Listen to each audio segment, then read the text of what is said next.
uNkulunkulu wethu onamandla, izinto Jehova Thixo wethu onamandla esingekhoyo, uNkulunkulu wethu onamandla sibe khona.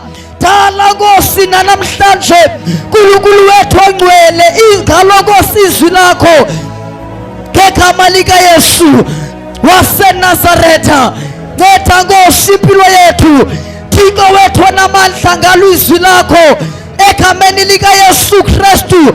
Athi Nkosi obhala ngalo Thixo wethu onamandla lingamandla, Thixo wethu onamandla athi liphilile, uNkulunkulu wethu onamandla athi Jehova laphula imisedari yaseLibanoni, uNkulunkulu wethu onamandla zonke Nkosi Thixo wethu onamandla iziseko ezimiswe kule ndawo, Thixo wethu onamandla ezimiswe nguSathani, Thixo wethu onamandla ngamandla, uNkulunkulu wethu onamandla walwizwi lakho sithetha Nkosi ukwephuka kwazo ngegama lika Yesu Kristu waseNazaretha. Lona lodwa Nkosi lingumlilo, uNkulunkulu wethu onamandla lingumlilo odlayo. Yihla Nkosi yonke imimoya ngalo Nkosi izwi lakho, yihla Nkosi izigulo, uNkulunkulu wethu onamandla yihla Nkosi ukufa ngalo Nkosi izwi lakho, yihla Nkosi ukuchitheka kwegazi ngalo Nkosi izwi lakho ngegama lika Yesu waseNazaretha.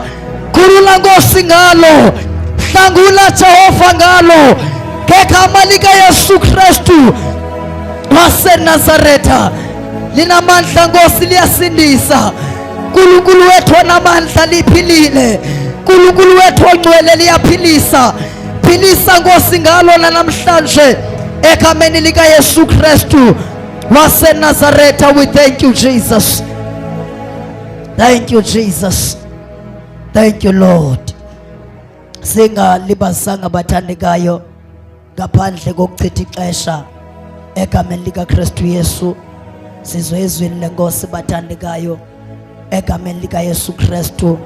Abantu beke bathetha empilweni yakho ebudeni bemini, nawe ke wathetha ebantwini, kodwa kweli xesha sizova ukuthetha ukaThixo egameni lika Yesu. Xa ethetha uThixo kuba khona utshintsho lwenzekayo. Akakazi uThixo athethe emveni koko isimo sifane nakuqala. Xa sele uThixo ethethile ziyaguquka izinto egameni lika Yesu.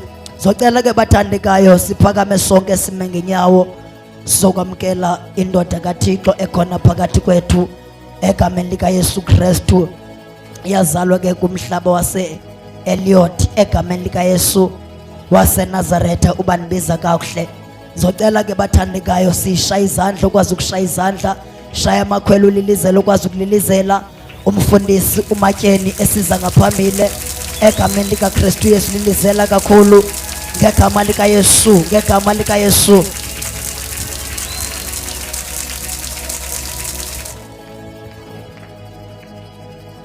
Sikahlaleni phansi. Ndiyabulisa enkonzweni emva komini nje, ndibulisa umoya ingcwele khona phakathi kwethu, ndibulisa befundisi, ndibulisa otata nomama nabantu abatsha neSunday school ngelihle igama lenkosi anguYesu Kristu. Sonke ngicela sithene amen. Ngicela sithene amen. Ngumfundisi uMatyeni othethayo osindisiweyo. Ndizalwa ngapha kuGatyane, andizalwa eEliot.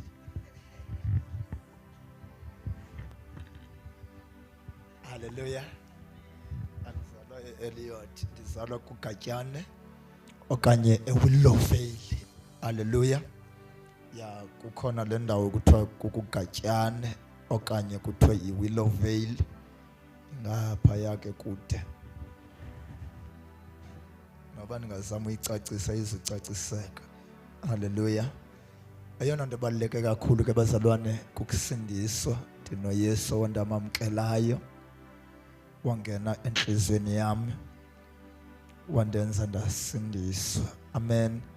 Ngicela ngexesha ndisathetha sikhe sikhangele le ncwadi sizothandaza ngayo incwadi kaMateyu chapter 11 sawufunda khona uverse 28, 29 na verse 30 sibe sesiyathandaza egameni likaJesu. Benisatsho ke nisithi eyona ndibaluleke kakhulu kukusindiswa ngaphezu kwento zonke njengoba silapha nje eyona njongo i1 ukuthi abantu basindiswe bazi uYesu. Cela sithini amen, because kuyingozi into abantu bangabi na Yesu kuwesi kweli xesha siphila kulo. Kuyingozi kakhulu umuntu eseyifumene izibhalo ezingcwele anifundele zona Matthew chapter 11 verse 28, 29 no verse 30 sibe sesiyathandaza.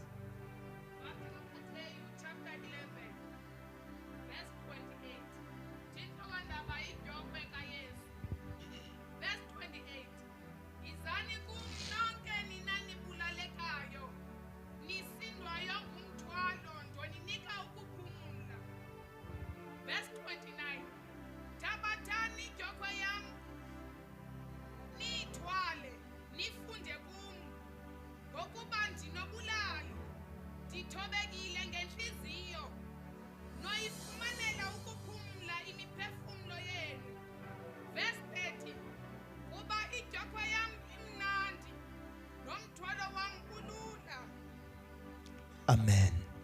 Hallelujah. Hallelujah. Ngicela sithene amen. Hallelujah. Hallelujah. Hayi mntakabawo mandincame anizutsho uba amen mandivele ndiniyeke manditsho ndodwa. Hallelujah. Namhlanje emva kwemini xa sele ilanga lishonile sesizawugoduka siyolala, kunalamazwi esiwafundayo esiwafumana kule ncwadi kaMateyu. Lamazwi ke ngamazwi awaziwayo ngabantu naqhelekileyo. Hallelujah. Kula vesi ke esifunde khona sifumana kuthethwa ngejokhwe, ijokhwe kaYesu,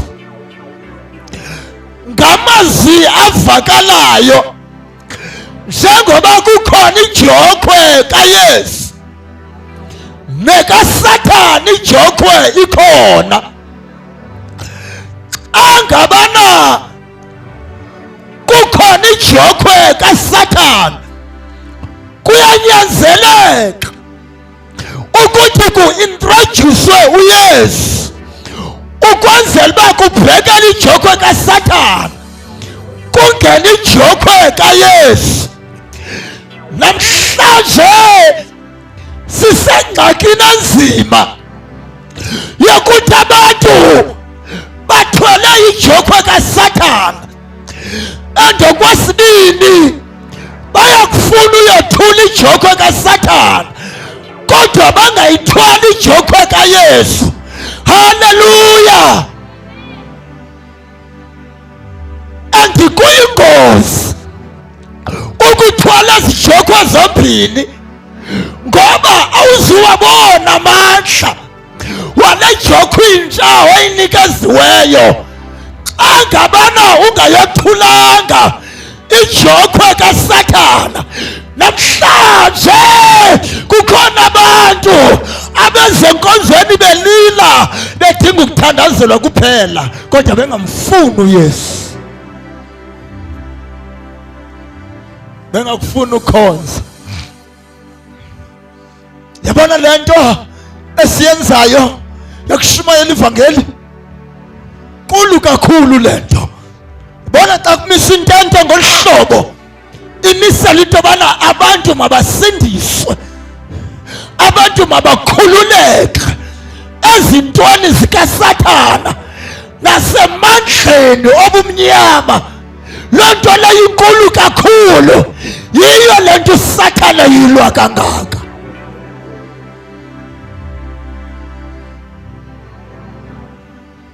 Satana ayikho into eyonyanya njengokukhululeka komntu, njengokubuyela komntu kuThixo.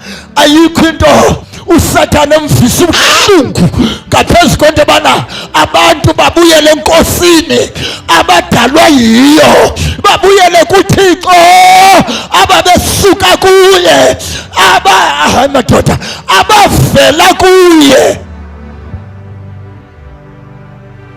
Imbi loo nto leyo kuSathane. That is why namhlanje sinamagqwirha agcwele ezweni, sinabathakathi abagcwele ehlabathini abathakathi abanye. Kube khona abantu abanomona nochuku abangafuni into entle komnye umntu. Ingxaki yintoni? Bagityelwe nguye uSathana, le jokhwe kamtshoni phezu kwabo.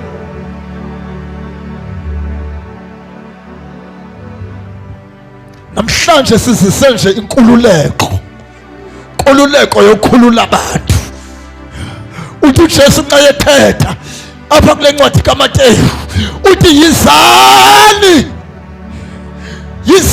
kum nonke nina nisindwayo nanibulale kwangumthwalo, angaba nifika kum mna ndizofika ndininikeze ukuphumla, ndizokuniphumza. Bazalwane, eli xesha lidinga abantu ababalekela kuYesu. Namhlanje kukhona abantu ndiyakathandisa bangazungama nokuze enkonzweni, bangeze ntenteni kungekho nto ibabambileyo ngaphandle kwejokhwe kaSathana. Haleluya! Kuzaba khona abantu abangazukuza benze ngathi kukhona into ababhiziyiyo, kanti akho nto ababhiziyiyo. Babanjwe ngamadimoni, babanjwe yimimoya kamtsholi, bathi noba bevile kube ngathi abevanga. Ingxaki le jokhwe ingumthwalo nzima, yembamba umntu, imbambe imthintshilikiti, imbambe imenza belikhoboka. Kukhona abantu abangasukuza begula, abangazukuza benxila, bangazukuza benabantwana abanxilayo kodwa bangezi. Ingxaki babanjiwe. Bazalwane, thina abantu esebekhululekile akasithandazele bangakhululekanga. Sithi Yesu awukhulula abantu bakho, Yesu awuhlangule imiphefumulo emininzi, Yesu khawophula ijokhwe phezu kwabantu.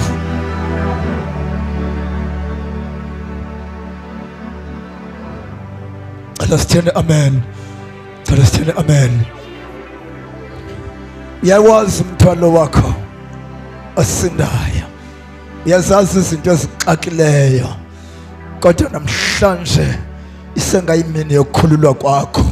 Le ntente isenentsuku, and njengoba inentsuku ime apha, eyona njongo kukukhululeka kwakhe wonke umntu othe wangena ngalo mnyango, wonke othe wahlala kwesi situlo kufanele ukuthi athole inkululeko. Kodwa ukuze athole inkululeko, yona nto ibalulekileyo kukuvulwa kwenhliziyo. Inhliziyo yakho ivulela uKristu. Once wayivula inhliziyo, wayivulela uYesu. uYesu ungena kwakhe, ufika uphula ijokhwe. Kunezinto zazibona zitshintshe empilweni yakho, kunezinto zazibona zitshintshe ekhayeni lakho, kunezinto zazibona zitshintshe efemelini yakho.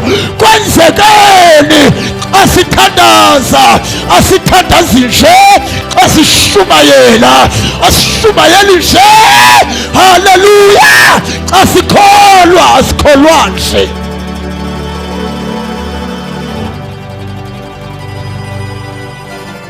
Inamandla lento, uyabona lento inamandla lento, uyabona lento ingumlilo lento, uyabona lento iyaphila, inikeza ukuphila kwabangaphilanga. Izani kumi nonke nina nisindwayo nibulalekayo imithwalo ndizoninikeza ukuphumla nakho ukuphumla kusenkosini.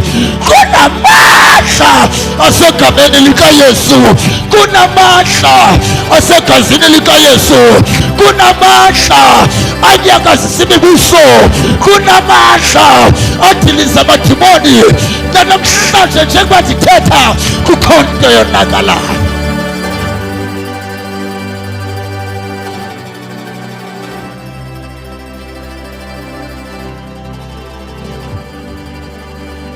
Khona into eyenzekayo.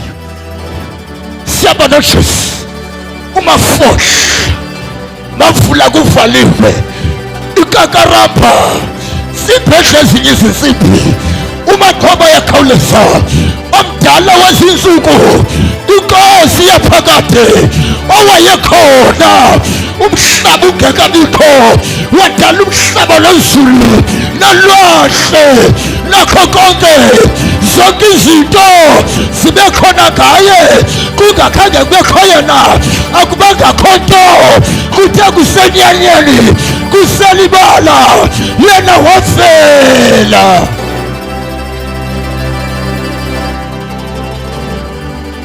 Somveza yena ebusuku, somveza uyena, somveza yena. Asange zoveza thina, asange zoziveza, kodwa somveza yena, sokubonisa yena. Sizokhombisa, sokhombisa owabethelelwa emnqamlezweni ngenxa yezono zabantu abaninzi. Sizokhombisa yena owahlatywa phangoni, sokhombisa yena owachithwayo ukuze kwakheke wena.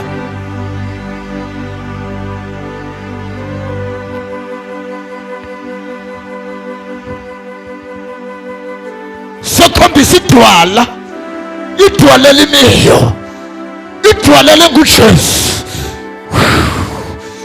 Asizothandaza thwala ijoko yakhe, thwala ijoko yakhe. Uthi yena nxa yethetha thabathani ijoko yam niyithwale. Uthi fundani kuma ngoba ndinebulali thobekile ngenhliziyo.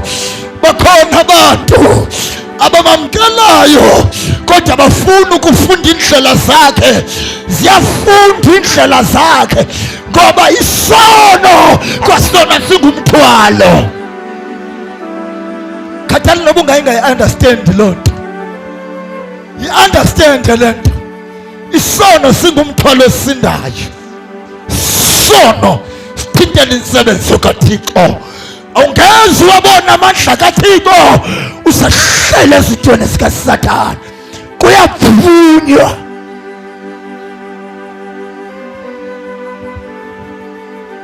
Bawufuna uphuma ezintweni zikaSathane, yazi ukuthi noba ungakhonza kangakanani you're wasting your time, usichithela ixesha lakho.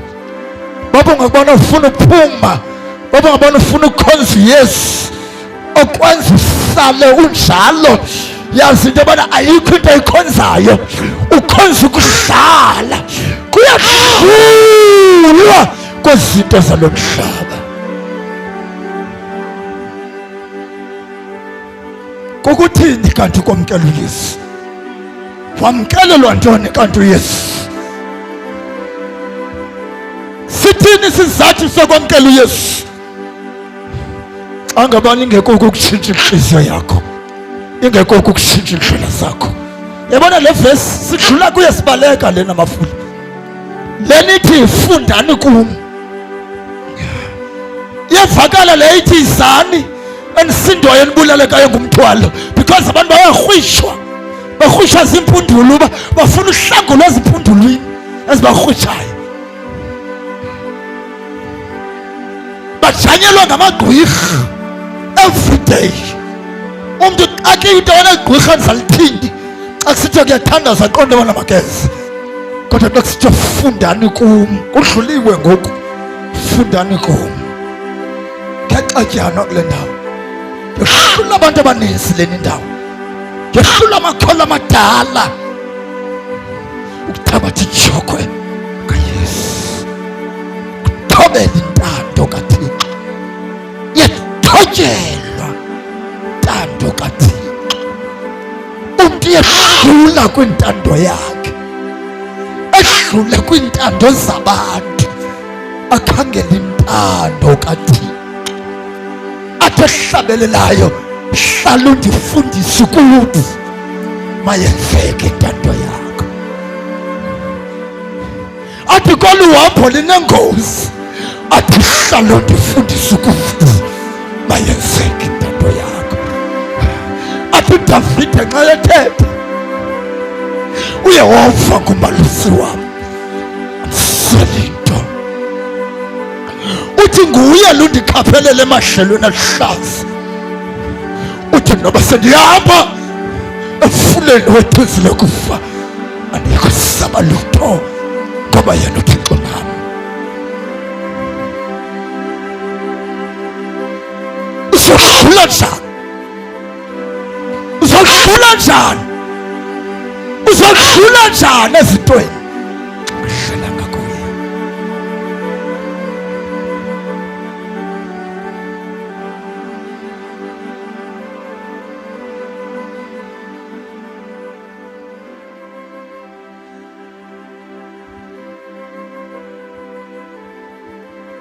Ayikho into ebalulekileyo, ayikho ngaphezu kokuhlala kuye, kube nguye lo wena ube kuye. Ajike abuye azohlala kuwe, athi ngoba ningekum ayikho into endinoyenza. Aningahlelanga kum ayikho into endinoyi-achieva.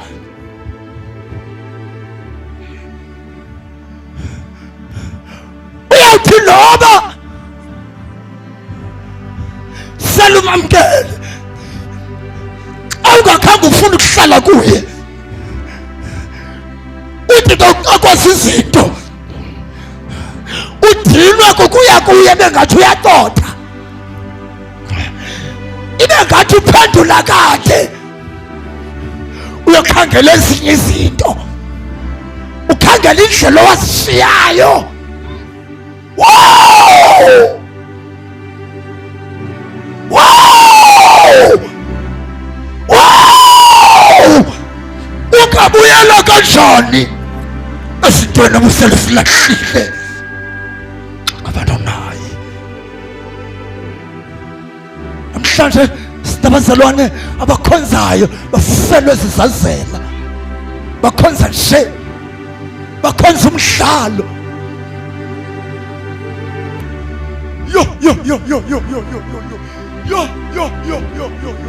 Impi lento sikuyo, andileni imihla yokugqibela dinga abantu abasindiswa amanyani. Kodwa namhlanje abantu bangoku kukhona abafuna ukusindiswa, basindiswe ngendlela yabo. Sindiswa kanjani nemikhuba yakho? Sindiswa kanjani nomjolo wakho? Sindiswa kanjani namanyala wakho? Sindiswa kanjani nobugqirha bakho? Ungalandwa nguYesu ukhwela umtshayelo uphinde uyokhwela umtshayelo? Hayi kahle mani. uJesu wethu xa efikile ukwenza umdela umtshayelo ulahle kude. Kanti ukwenza idela ikheshi abukade khwela ngayo xa yokufika kwakhe. Jesu esimshumayelayo kwenza idele konke uhlukane nezinto zehlabathi ukhangelane nezinto zezulu. Siyathandaza masimeni ngenyawo.